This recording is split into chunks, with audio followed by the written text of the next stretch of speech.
जो ऊर्जा देती है, शक्ति देती है, ज्ञान देती है, विज्ञान देती है, आपको अच्छा बुरा बताती है, वही परमात्मा की वो दिव्य ज्योति है। ज्योति सभी के पास है, चाहे नास्तिक हो चाहे आस्तिक, लेकिन कुछ ऊर्जा नेगेटिविटी वाली होती है, कुछ ऊर्जा पॉजिटिविटी वाली होती है।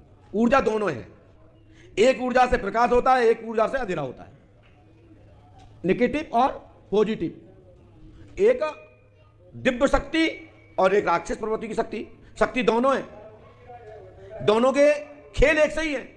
एक ताला लगाती है, एक ताला खोलती है। जो पॉजिटिव शक्ति होती है वो खोलती है, और जो नेगेटिव शक्ति होती है लॉक करती है। अपने हाथ में भी दो ही है। पूजा में यह हाथ उठता है संकल्प में, और ये समझ गए होंगे मैं क्या कहना चाहता हूं, गंदगी साफ, तो ये नेगेटिव। तो ये है, कई आजकल जानकर कहते हैं लॉक, एंटी लॉक, ये बोलना जानते हैं, अभी इसको जानते ही नहीं है किस हाथ से कौन सा करना चाहिए। सिर पे घुमाना ना लॉक होता है ना एंटी लॉक होता है, उतारा होता है मात्र सिर पे, उतारा होता है, उतारा होता है। लेकिन आजकल कई जानकार बोले 7 बार ऐसे करो, 7 बार ऐसे करो, और हमारी तरफ फेंक दो का पत्थर तर है। ये उतारा है, और ये निछावर का शब्द है। उतारा करना, किसी को दे देना, किसी के साथ चला देना, फेंकना नहीं होता है।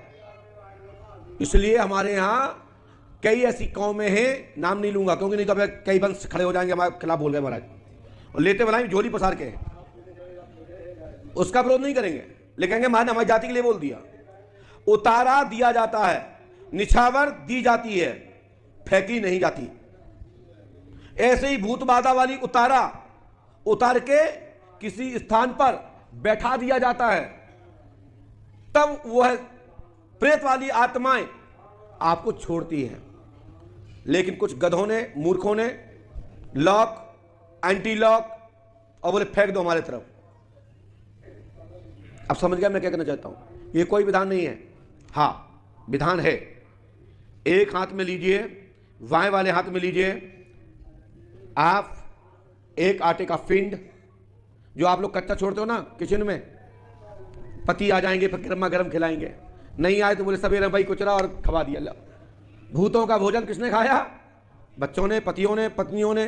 तो क्या होगा? कुबुद्धि आएगी, क्योंकि उसमें भूत है, नेगेटिविटी है। कोई भी आटा गला हुआ पिंड बना हुआ रखा है तो उसको भूत लोग ग्रहण कर लेते हैं।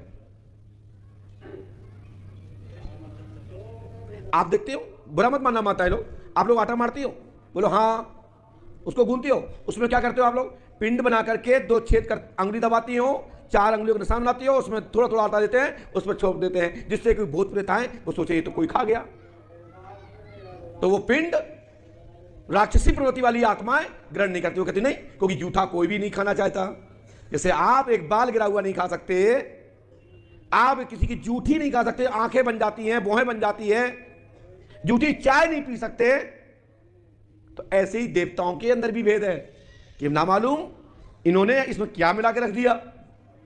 इसलिए जब आटा आप गूंथती है ना, उसमें फिंगर जरूर छापना चाहिए, 4, थोड़ा सा 2 खूंटों को खूट करके उस पर लगा देना चाहिए, तो वो पिंड नहीं बचता है, उसको भूत ग्रहण नहीं करते हैं। लेकिन आपने लिया और कटोरी में धर दिया थाप के, थोड़ा पानी का लिप किया, गीला कपड़ा रख दिया, तो उसको भूत ग्रहण कर लेते हैं। तो बाएं हाथ में लेना है, एक पिंड रखना है, उसमें थोड़ा रोली, सिंदूर, चावल, तिल, आप कपूर, उर्द, दही आदि रख के बाएं हाथ में लीजिए।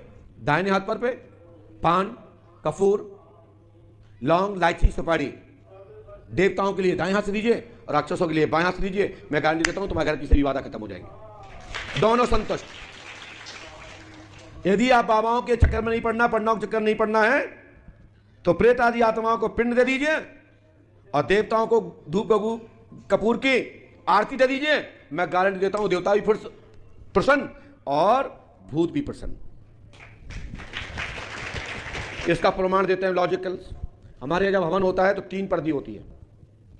आप अभी एक साल बैठे, 3 अलग अलग कलर की होती हैं, काली, लाल और सफ़ेद। तीनों के 3 स्थान होते हैं, जिनको मेखलाएँ कहते हैं, पर्दियाँ कहते हैं। और उसके नीचे जैसे अपना ये मुँह है, 2 होंठ है, जिसे जीभ है, एक कंठ है,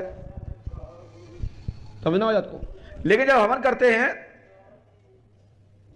तो जब स्वाहा बोलते हैं तो उसमें जो आहुति अंदर जाती है वो देवता ग्रहण कर लेते हैं, और जो बगड़ जाती है नीचे पर्दियों पर गिरी रह जाती है उसको भूत ग्रहण करते हैं। और फिर वो देखिएगा आप, उसको झाड़ के यज्ञ में नहीं डाला जाता, उसको झाड़ करके पक्षियों को डाल दिया जाता है।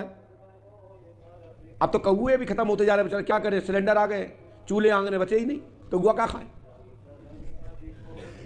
नहीं तो कौए पितृमंडल के आने वाले जाने वाले, उनको आहार पहुंचाने वाले, उनको संदेश पहुंचाने वाले, आपके अतिथि प्रेमी आने वालों तक के ये संदेश वाहक थे।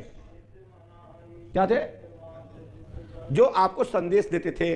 जिनके घर में चूल्हे हुआ करते थे तो कौआ आ जाता था, अरे यार कोई आने वाला है, कोई कंडी गिर गई चूल्हे से, अरे सफाई कर ले, अबे तो 7 ही बजे, पहली बस आने वाली है, मुझे लग रहा है कोई रिश्तेदार आ रहा है, पता पड़े 9 बजे, और बोले को आ गए, बोले मौसा जी आ गए बाहर खड़े, बोले तो पहले ही गई थी। लेकिन अब चूल्हे बचे ही नहीं, अब कौआ कहां से खबर लिया है? हाँ, और वो कौआ को जब अन्न छोड़ते थे, अन्न छोड़ते थे खाने के बाद या खाने के पहले, जैसे हमारे बाबूजी हैं, आपको कल कथा सुना रहे थे, वो भोजन करते तो सबसे पहले 5 गिलास पितरों के नाम से, देवताओं के नाम से, जंतुओं, जीव जंतुओं के लिए अलग रख देते हैं, फिर उसमें ग्रास करते पाते हैं। अब रख खाने, रख दो छत पे, कौआ नहीं खाने वाले, चींटी खाएंगी, सो और टेंशन कपड़े में घुसी जाती, घाम में रख देते तो पाप लग जाएगा, कौआ नहीं आने वाले हैं। बिल्कुल सही कह रहा है, तुम चिंता शांत रहो। तो मेरी आवाज आप समझ पा रहे हैं? तो थोड़ी थोड़ी कभी कभी शगुन के लिए घर पे भी एक चूल्हा बनाओ, इससे आपके पितरों को जो प्रेत रूप में है, भूत योनि में है, उनको उनकी खुराक मिल जाएगी। तो आप जो ज्यादा आज जब से सिलेंडर आ गए तब से देखो, पहले एक आध पंडा पुजारी के थे, कोई मिलता था झाड़ फूक के नाने, अब तो मेडिकल से ज्यादा भूतवादा वाले दरबारों में पड़े हैं, चाहे वो पंडों का दरबार हो, चाहे मेदीपुर दरबार हो, चाहे सालासर हो, या दुनिया का कोई भी दरबार हो, सबसे ज्यादा भूतों के नाम पे पड़े। काय पड़े कि भूत भूखे प्यासे मर रहे। तो घर में भी कम से कम त्योहार आदि पर कच्चे चूल्हे पर अपने आंगन में बनाएं।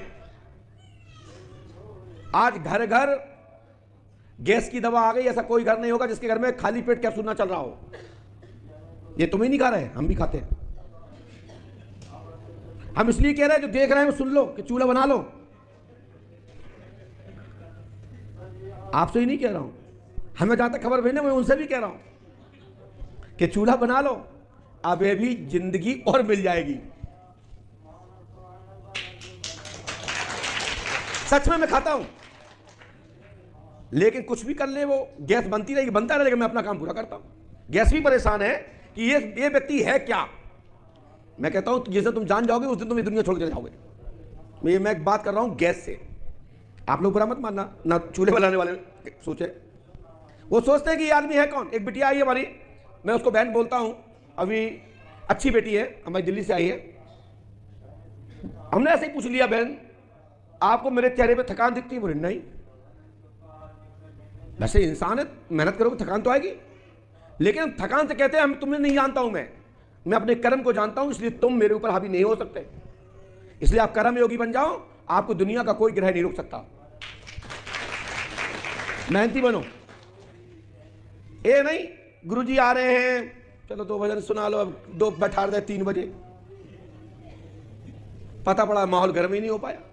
देवता आए, बोले वो तो संगीत खत्म हो गया, तो चले गए। फिर इतने संगीत बजा, गुरुजी आने वाले, संगीत चालू। देवता बोले यार ये व्यक्ति है कौन, ये मुझे चमकाता है। हम मूड बनाते हैं आने के लिए, पंडों का सगाते हैं गद्दी पे आने के लिए, तब तक बोले संगीत बंद हो जाता है। मैं क्या करूंगा वहां जाकर? संगीत का मतलब है देवताओं के आह्वान है संगीत, और नहीं तो हम तो एक मैजिक बढ़िया, अभी एक डेग में बढ़िया एक भजन सुनवा देंगे, गदगद हो जाओगे। लेकिन एक डेग का भजन और एक लाइव भजन में बहुत फर्क होता है। एक डेग का बजा हुआ मंत्र लोग कहते हैं महाराज जी आपके दरबार में मंदिर में एक स्लो मौसम में मंत्र चलना चाहिए। बा में तुम्हारा क्या है आसान? कौन ने उच्चारण किया, किसकी रिकॉर्डिंग बज रही जानते हो? उसमें भी सात्विक व्यक्ति के द्वारा निकला हुआ मंत्र ही फलीभूत है, नहीं तो वो भी सुनने पर भी नेगेटिव आएगी। नहीं तो ऐसा ही दुनिया के लोग पागल हैं कि आदमी को गुरु बनाते हैं। डेक को ही गुरु बना लो, ना दक्षिणा देना, ना लेना, ना गुरु कभी आना ना जाना, पैसा बचा। दीक्षा इसलिए लेते हैं कि जिसको हम दुख और सुख में अपनी बात सुना सकूं, ऐसे गुरु को अपना गुरु बनाते हैं। मंत्रवाचक को इसलिए आचार्य कहते हैं कि वो मंत्र का ज्ञाता है, और जो रिकॉर्डिंग करके रखता है ना, रिकॉर्डिंग में जाता है, वो सुनने में समझने में तो ठीक है, लेकिन उसका उतना पुण्य नहीं है जितना उच्चारण करने पे मिलता है खुद। लेकिन मन शांति के लिए स्लो मौसम में बजाते रहो, गाना से अच्छा है मंत्र सुन रहे हो, सुनते रहो। इसी के साथ हमारा टाइम पूरा हुआ, और जितना आपको झेलना था उतना आपने झेल लिया, इसके लिए धन्यवाद।